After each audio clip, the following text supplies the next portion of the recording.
അസ്സാം വലൈക്കും ഫ്രണ്ട്സ്, എല്ലാവർക്കും സുഖമാണോ? ഇന്നത്തെ ദിവസം വീഡിയോ ഇടാൻ ഒരു പ്രത്യേകത ഉണ്ട്. എന്താണെന്നറിയുമോ? ഫെബ്രുവരി 2025 ഞാനും കാവർണോമയും തമ്മിൽ ഒന്ന് പിണങ്ങിയ ദിവസം.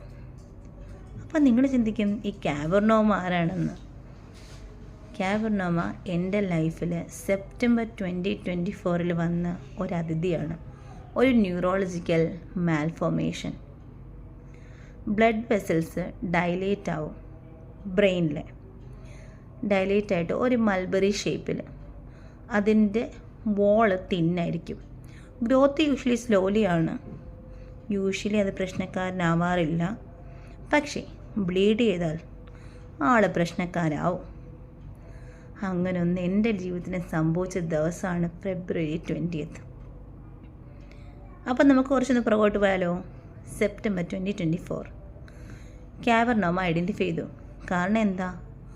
ഒരു ഇൻവേർട്ട് ട്വിസ്റ്റ്.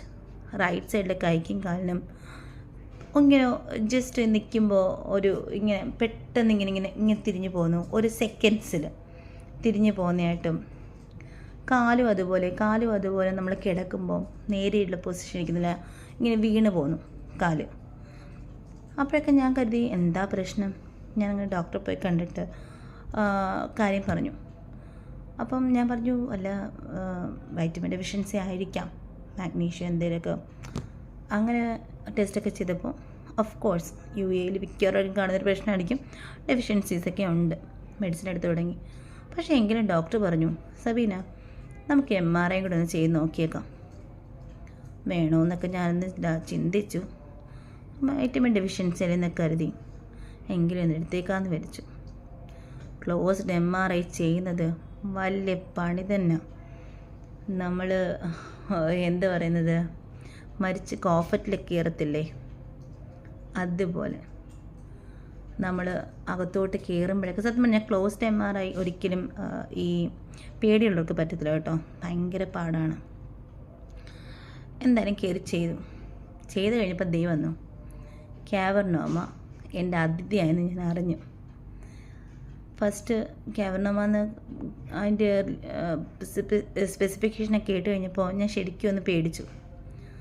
അപ്പോൾ എനിക്ക് ഈ റൈറ്റ് സൈഡിൽ അത് വരാനുള്ള കാരണം അതാണെന്ന് ഡോക്ടർ പറയുകയും ഒരു ന്യൂറോളജിസ്റ്റിനെ കാണണമെന്ന് പറഞ്ഞു. ന്യൂറോളജിസ്റ്റിനെ പോയി കണ്ടു. അപ്പം എൻ്റെ കാവർണോമ എവിടെ ഇരിക്കുന്നത്? ലെഫ്റ്റ് ബേസൽ ഗാംഗ്ലിയൻ എന്ന് പറഞ്ഞ റീജിയനിലാണ്. നമ്മുടെ തലച്ചോറിൽ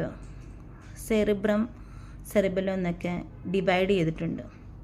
നിങ്ങൾ തലച്ചോറിൻ്റെ അനാറ്റമിയുടെ വീഡിയോ കണ്ടു നോക്കാമെങ്കിൽ നിങ്ങളത് കാണും. ആൻഡ് സെറിബ്രം എന്ന് പറയുന്ന ഭാഗമാണ് ഒരു 80% നമ്മുടെ ബ്രെയിൻ ഓക്യുപ്പൈ ചെയ്യുന്നത്. അതിൽ തന്നെ ഒത്തിരി ഡീപ്പായിട്ട് ഉള്ളൊരു ഏരിയയാണ്, സെറിബ്രത്തിൻ്റെ ഭാഗമായൊരു ഏരിയയാണ് ഈ ബേസൽ ഗാംഗ്ലിയൻ എന്ന് പറയുന്നത്. അതിൻ്റെ ലെഫ്റ്റ് സൈഡിലാണ് നമ്മുടെ കാവർണോമ കുട്ടൻ്റെ ഇരിക്കുന്നത്. ലെഫ്റ്റ് സൈഡിൽ നിന്നുള്ള പ്രശ്നം എന്താ? റൈറ്റ് സൈഡാണ് എഫക്റ്റഡ് ആകുന്നത്. അതാണ് എൻ്റെ റൈറ്റ് മൂവ്മെൻറ്റ് എഫക്റ്റഡ് ആയത്. പക്ഷേ പ്രശ്നം അതൊന്നുമല്ല. ഡോക്ടർ പറഞ്ഞു, ഇരിക്കുന്ന പൊസിഷൻ ഇച്ചിരി കുഴപ്പമാണ് സബീന. കാരണം നമ്മുടെ വിഷൻ, അതുകൂടാതെ മെമ്മറി, നമ്മുടെ മൂവ്മെൻറ്റ്സ്, അങ്ങനെ ഒരുപാട് ഫങ്ഷൻസ് അടങ്ങുന്ന ഒരു ഏരിയയിലാണ് അതിരിക്കുന്നത്. അത് സർജറി ചെയ്യാൻ ഇച്ചിരി കോംപ്ലിക്കേഷനാണ്. ഡോക്ടർ പറഞ്ഞു ചെയ്യാതെ കാവർണോമ യൂഷ്വലി കുഴപ്പക്കാരനാവാറില്ല, നമുക്കത് അങ്ങനെ അങ്ങ് വിടാം എന്ന് പറഞ്ഞു. ഞാനും സമ്മതിച്ചു. ശേഷം വന്നു സ്റ്റീരിയോസ്റ്റാറ്റിക് റേഡിയോ സർജറി. അത് റേഡിയേഷൻ തന്നെ ഒരു നൈഫ് പോലെ നമ്മുടെ ആ സൈറ്റിൽ അത് ചെയ്തിട്ട്, എന്ന് വെച്ചാൽ സർജറി, നോൺ ഇൻവേസീവ് സർജറി എന്ന് പറയാം. ചെന്നിട്ട് എന്താ പറയുന്നത്, അതിനെ ചുരുക്കുക എന്ന് പറഞ്ഞു. റേഡിയേഷൻ എന്ന് കേൾക്കുമ്പോൾ നമുക്ക് സങ്കടമാണല്ലോ. എനിക്കും തീർച്ചയായിട്ടും സങ്കടം തന്നെയായിരുന്നു. എങ്കിലും ഞാൻ കരുതി ഓക്കെ ഒന്ന് നോക്കാം റേഡിയേഷൻ ചെയ്യാൻ. ഞാൻ സമ്മതിച്ചു. അതിൻ്റെ പ്രിപ്പറേഷനൊക്കെ ഭയങ്കര രസമായിരുന്നു. ഫേസിലൊരു മാസ്ക് പ്രിപ്പയർ ചെയ്യുന്നു, നമ്മുടെ ഷേപ്പൊക്കെ നമ്മളെടുത്തിട്ട് അതിൻ്റെ നിങ്ങൾക്ക് ഫോട്ടോസൊക്കെ ഞാൻ എൻ്റെ സൈഡിലിട്ട് തരുന്നുണ്ട്.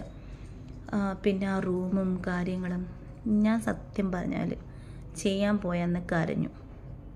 എന്തോ ഭയങ്കര ടെൻഷനായിപ്പോയി.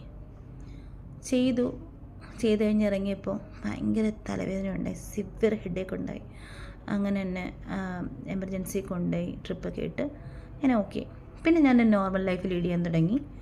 മാർച്ച് 15 ഒരു റിപ്പീറ്റ് MRIക്കൊക്കെ പറഞ്ഞു, നമുക്ക് നോക്കാമെന്നൊക്കെ പറഞ്ഞു.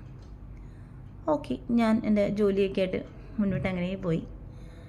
ഇടയ്ക്ക് വെച്ചിട്ട് എന്താ പറയുന്നത്, എനിക്കൊരു ഡബിൾ വിഷൻ പോലൊക്കെ തോന്നിയപ്പോൾ ഞാനൊന്ന് വീണ്ടും കൺസൾട്ടേഷന് പോയിട്ട്, റേഡിയോതെറാപ്പി കൺസൾട്ടേഷന് പോയിട്ട് ഞാൻ ഇതുപോലെ അറിയിച്ചു.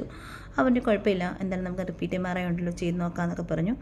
മാർച്ച് 15 അന്നൊരു പ്രത്യേകതയുണ്ട് കേട്ടോ, എൻ്റെ ബർത്ത്ഡേ ആണ് അന്ന് പറഞ്ഞു വെച്ചിരുന്നു. ഓക്കെ എന്നൊക്കെ കരുതി അങ്ങനെ നിൽക്കവെയാണ് ഒരു ദിവസം എനിക്ക് ബ്ലാക്ക് സ്പോട്ട്സ് പോലെ വിഷന് വരികയും ഭയങ്കരമായിട്ട് തലവേദന എടുക്കുകയും, പ്രത്യേകിച്ച് റൈറ്റ് സൈഡിൽ എടുക്കുകയും ഭയങ്കര ബുദ്ധിമുട്ടുകൾ. അപ്പം ഞാൻ എൻ്റെ ഹസ്ബൻഡിനെ അറിയിച്ചു. ഞങ്ങൾ രാത്രി ഹോസ്പിറ്റലിൽ ചെന്നു.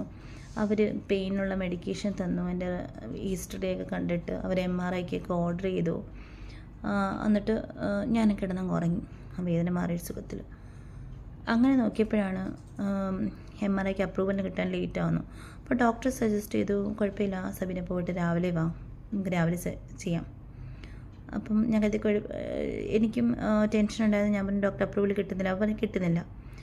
ഞാൻ പോകാൻ തീരുമാനിച്ചപ്പോൾ ഞാൻ ഹസ്ബൻഡിനോട് ചോദിക്കുന്നുണ്ട്, ഫേസിന് എന്തെങ്കിലും ഡ്രോപ്പിംഗ് ഉണ്ടോ? പറഞ്ഞില്ല. ഹസ്ബൻഡിനെ കാണാൻ ഒന്നും തോന്നിയില്ല. എനിക്ക് എഴുതാനൊക്കെ എന്തൊരു പാട് പോലെയൊക്കെ തോന്നി. അങ്ങനെ ഞാൻ ഫെബ്രുവരി 19 വീട്ടിൽ പോയി കിടന്നുറങ്ങി. രാവിലെ എണീച്ചപ്പോൾ ഹസ്ബൻഡ് ചോദിച്ചു, തലവേദന മാറിയോ? ഞാൻ പറഞ്ഞില്ല. എങ്കിൽ ഹോസ്പിറ്റലിൽ ഇപ്പം അമ്മ എഴുന്നേക്കാൻ പറ്റുന്നില്ല. അങ്ങനെ നോക്കിയപ്പോഴാണ് കാണുന്നത് എൻ്റെ റൈറ്റ് സൈഡ് പാരലൈസ്ഡായി. ഞാൻ എന്താണെന്നറിയത്തില്ല, പെട്ടെന്ന് നമ്മുടെ ലൈഫിൽ ഉണ്ടാക്കുന്ന ചേഞ്ച് എനിക്ക് എന്ത് പറയണമെന്നറിയത്തില്ല. ഞാൻ എന്നിട്ടും അംഗീകരിക്കാൻ റെഡിയല്ലായിരുന്നു. ഞാൻ എണീക്കാൻ ട്രൈ ചെയ്തു. അപ്പോഴൊക്കെ ഞാൻ വീഴുവാണ്. എന്നെ ഹസ്ബൻഡിനെ കൊണ്ടുപോയി പല്ല് ചെയ്യിപ്പിച്ചു. എൻ്റെ ബ്രദറും ഉണ്ടായിരുന്നു, ഡ്രസ്സ് അവരൊക്കെ ചെയ്യിപ്പിക്കുന്നു. ഞാൻ ഒന്നിനും മായും വന്നു. അവർക്കൊന്നും മനസ്സിലാവുന്നില്ല. ഞാനാണെങ്കിലും ഞാൻ പെട്ടെന്ന് ഹോസ്പിറ്റലിൽ ചെന്നിട്ട് ഞാൻ കരയുവാണ്. അപ്പോൾ ഡോക്ടർ വിധി എഴുതി. പിന്നെ ഞാൻ കുറേ എന്താ പറയുന്നത്, അവർ പറയുന്നതൊന്നും കേൾക്കാതെ ബാത്റൂമിലാണ് എനിക്ക് തനിച്ച് പോകണമെന്ന് പറഞ്ഞ് ഞാൻ വീഴാനൊക്കെ തുടങ്ങി. ഭയങ്കരമായിട്ട് കുറേ കാണിച്ചു തുടങ്ങിയപ്പോഴത്തേക്ക് എനിക്ക് മെഡിസിൻ തന്ന് അവസാനം എന്നെ മയക്കി കിടത്തി. എന്നിട്ട് അവർ കൊണ്ട് MRI കാര്യങ്ങളും ഒക്കെ ചെയ്ത് കഴിഞ്ഞപ്പോഴാണ് അറിയുന്നത് ബ്ലീഡിങ് ആയെന്ന്. അങ്ങനെ കാവർണോമയും ഞാനും പിണങ്ങിയ ദിവസമാണ് ഇന്ന്. യൂഷ്വലി കാവർണോമ ഇങ്ങനെ ഒരുപാട് സ്പീഡായിട്ട് ഗ്രോ ചെയ്യാറില്ല. ആൾ വലിയ പ്രശ്നക്കാരനല്ലാതിരിക്കാറുണ്ട്. പക്ഷേങ്കിൽ ഇങ്ങനെ എന്തെങ്കിലും പറ്റിപ്പോയാൽ ആൾ പ്രശ്നക്കാരൻ തന്നെയാണ്. പ്രത്യേകിച്ച് എൻ്റെ സൈറ്റ് അനുസരിച്ചിരിക്കും. ഇത് പുറത്തോ എവിടെയെങ്കിലും ആയിരുന്നെങ്കിൽ അവർ സർജറി ചെയ്ത് എപ്പോഴേ മാറ്റിയേനെ. പക്ഷേ ഇത് ഡീപ്പ് ഇൻസൈഡ് ആയതാണ് അവർക്ക് മാറ്റാൻ പറ്റാഞ്ഞത്. എന്തായാലും പിണങ്ങി ഇപ്പോഴും എൻ്റെ റൈറ്റ് ഹാൻഡ് എനിക്ക് ഇപ്പോഴും ആൾ ഫങ്ഷനിങ് അല്ല, ഫിസിയോ ചെയ്തുകൊണ്ടിരിക്കുന്നു. ഇനി എനിക്ക് നിങ്ങളോട് വിശേഷം പറയാനുണ്ട് കേട്ടോ. ഞങ്ങൾ പിണങ്ങി മാത്രമേ പറഞ്ഞുള്ളൂ. പിന്നെ എൻ്റെ ഉള്ള ദിവസങ്ങളൊക്കെ ഞാൻ ഇനി വരുന്ന വീഡിയോയിൽ നിങ്ങളോട് ഇട്ട് പറയുന്നതായിരിക്കും. ഇന്നത്തെ ദിവസം എൻ്റെ 1 year ആയ ദിവസമാണ്. ഇപ്പോൾ ഒരുപാട് മാറ്റമുണ്ട് കേട്ടോ. ഞാൻ നടക്കുന്നുണ്ട്. എന്താ പറയുന്നത്, അതിനിടയ്ക്ക് കുറേ കാര്യങ്ങൾ സംഭവിച്ചു കേട്ടോ. അതിന് ശേഷം നടക്കാനൊക്കെ തുടങ്ങിയത്. ഞാനിപ്പം നടക്കുന്നുണ്ട്. വീക്ക്നെസ് ഉണ്ട് എങ്കിലും മാഷാ അല്ലാ ഞാൻ നടന്നു തുടങ്ങി. എൻ്റെ കൈ ഇങ്ങനെ ഇരിക്കുവാണെങ്കിലും ഞാനിപ്പോൾ കുറേ കാര്യങ്ങൾ ചെയ്യുന്നുണ്ട്. ലെഫ്റ്റ് ഹാൻഡ് ഭയങ്കര ഒരു സ്ട്രെങ്ത് ആട്ടോ. പിന്നെ റൈറ്റ് ഹാൻഡ് ഞാൻ യൂസ് ചെയ്യുന്നില്ലെന്നല്ല, റൈറ്റ് ഹാൻഡ് അതൊക്കെ നിങ്ങളോട് വരുന്ന വീഡിയോസിന് അതിൻ്റെയൊക്കെ ഡീറ്റെയിൽസ് ഞാൻ പറയും. സത്യം പറഞ്ഞാൽ എന്താ പറയുന്നത്, വിഷമിക്കല്ല്. നമുക്കെല്ലാവർക്കും എന്താ പറയുന്നത്, ഇങ്ങനത്തെ സിറ്റുവേഷനൊക്കെ വന്ന് ഒരുപാട് പേര് ലൈഫിൽ ഞാൻ കണ്ട സമയമാണിത്. എന്താ പറയുന്നത്, ഞാൻ ഹോസ്പിറ്റലൈസ് ആയിരുന്നിടത്തും ഞാൻ പിന്നെ ഫിസിയോ ചെയ്യാൻ പോകുന്നിടത്തൊക്കെ ഒരുപാട് കുട്ടികൾ തൊട്ട് വലിയൊരു തൊട്ട് പ്രായം ചെന്നവരെല്ലാം കണ്ടിട്ടുണ്ട്. സോ മെൻ്റൽ സ്ട്രെങ്ത് വേണം, നമുക്ക് പറ്റും, നമുക്ക് ഒരു ചേഞ്ച് ഉണ്ടാക്കാൻ പറ്റും. നമ്മൾ പഴയതുപോലെ ആവുന്നല്ല, പക്ഷേ ഒരുപാട് ചേഞ്ചസ് ഉണ്ടാക്കി നമുക്ക് മുന്നോട്ട് പോകാൻ നോക്കും. അപ്പം എല്ലാവർക്കും ബായ്. അപ്പോൾ ബാക്കി വിശേഷങ്ങൾ വരുന്ന വീഡിയോയിൽ ഷെയർ ചെയ്യാം. Okay, bye.